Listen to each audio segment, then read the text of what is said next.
বন্ধুরা, রিতার রান্নাঘরে আপনাদের সকলকে স্বাগত। আশা করি আপনারা সবাই খুব ভালো আছেন, সুস্থ আছেন, আর আমিও খুব ভালো আছি। আমি আজকে কাঁকরোলের একটা মজাদার রেসিপি নিয়ে এসেছি আপনাদের কাছে। সেটা হলো কাঁকরোল কারি। এর জন্য দেখুন, কাঁকরোলের কাঁটাগুলোকে ছাড়িয়ে আমি এইভাবে দু অর্ধেক করে রেখেছি, আর একটু লবণ, হলুদ আর লঙ্কার গুঁড়ো দিয়েছি, মাখিয়ে নেব। আমি আলু এইভাবে কেটে রেখেছি, তার মধ্যেও আমি লবণ, হলুদ, একটু লঙ্কার গুঁড়ো দিয়েছি। এখানে জিরের গুঁড়ো, লঙ্কার গুঁড়ো আর একটু চিনি আর ধনের গুঁড়ো রয়েছে। আমি 1 চামচ বেসন নিয়েছি। এখানে স্বাদ মতো লবণ, হলুদ, সর্ষের তেল, এখানে একটু ঘি আছে, তার মধ্যে গরম মশলা মেশানো আছে। এটা একটু টমেটো কেচাপ, এটা আদা রসুন পেস্ট, এটা 1 বাটি পেঁয়াজ, আর ফোড়নের জন্য একটা কাঁচা লঙ্কা, 2টো শুকনো লঙ্কা, 2টো তেজপাতা, একটু গোটা জিরে আর গোটা গরম মশলা। আসুন তাহলে কিভাবে আমি রান্নাটা করি দেখুন। প্রথমে আমি আলুগুলোকে ভেজে তুলে নেব।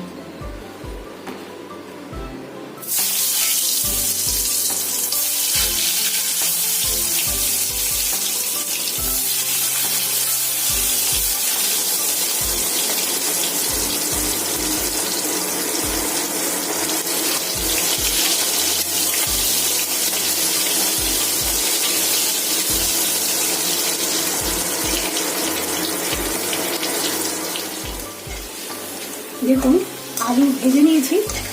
ঠিক এইভাবেই আমি কাঁকরোলগুলোকেও ভাজবো। আলুগুলো তুলে নিচ্ছি।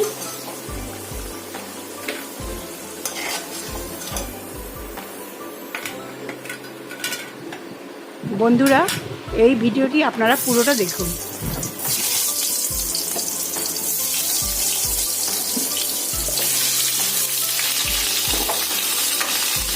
ভিডিওটি অবশ্যই লাইক করবেন আর কমেন্ট করে দেবেন।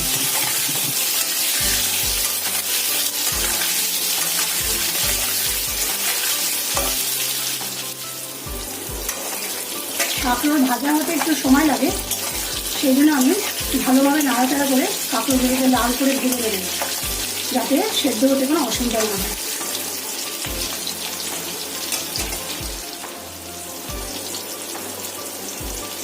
কাঁকরোলগুলো ভালোভাবে ভাজা হয়ে গেছে।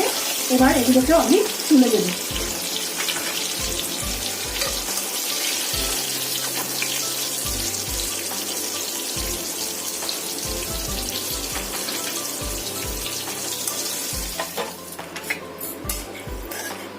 এবার এই তেলের মধ্যেই আমি আমার সব ফোড়নগুলো দেব।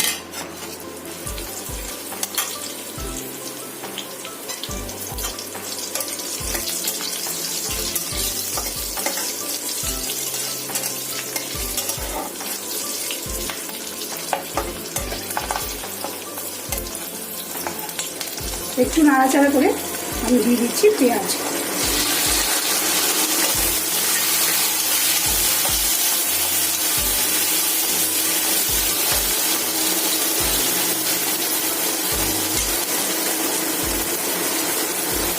এরপর দিয়ে দিচ্ছি আমি আদা রসুন।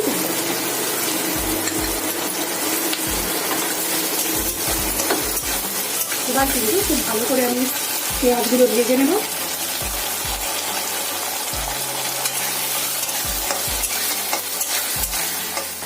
দেখুন, পেঁয়াজ ভালোভাবে ভাজা ভাজা হয়ে গেছে। এখন আমি লবণ আর হলুদ দিয়ে দিচ্ছি, আর দিয়ে দিচ্ছি আমার এই গুঁড়ো মশলাগুলো। দিয়ে সামান্য একটু জল দিচ্ছি, হয়ে যাবে বলে।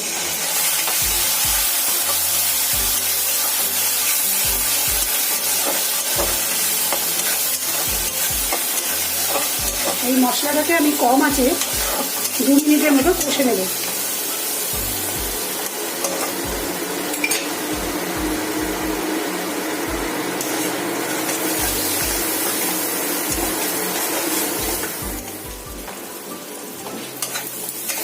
মশলাটা ভালোভাবে কষে এসেছে। এই সময় আমি টমেটো কেচাপটা দিয়ে দিচ্ছি।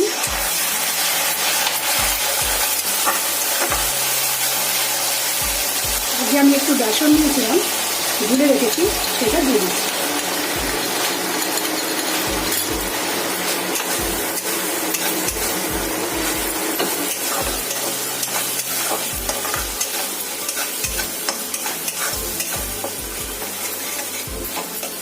1 মিনিটের মতো এটা আমি কষবো।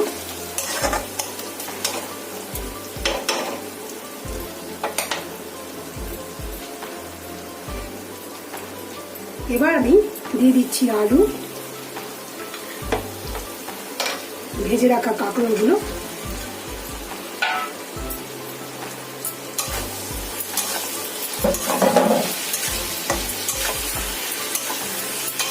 সমস্ত মশলার মধ্যে আলু আর কাঁকরোলগুলো ভালোভাবে কষে যাবে।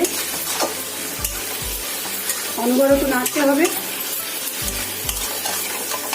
আঁচ কমিয়ে দিলাম।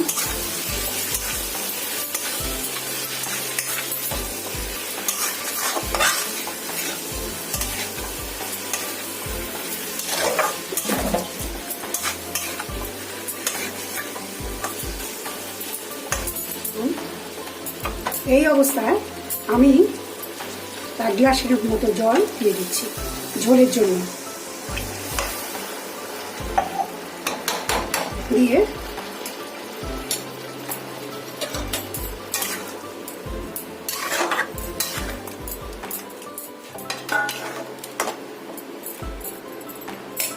ঝোলটা ফুটে উঠেছে।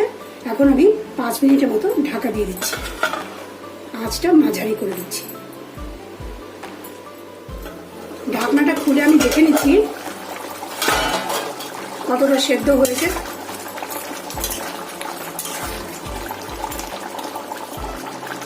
প্রায় হয়ে এসছে, দেখুন কাঁকরোল সেদ্ধ হয়ে গেছে।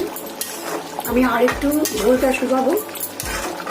যেহেতু আমি কাঁকরোল কারি করছি তাই একটু গ্রেভিটা আর একটু ঘন করে।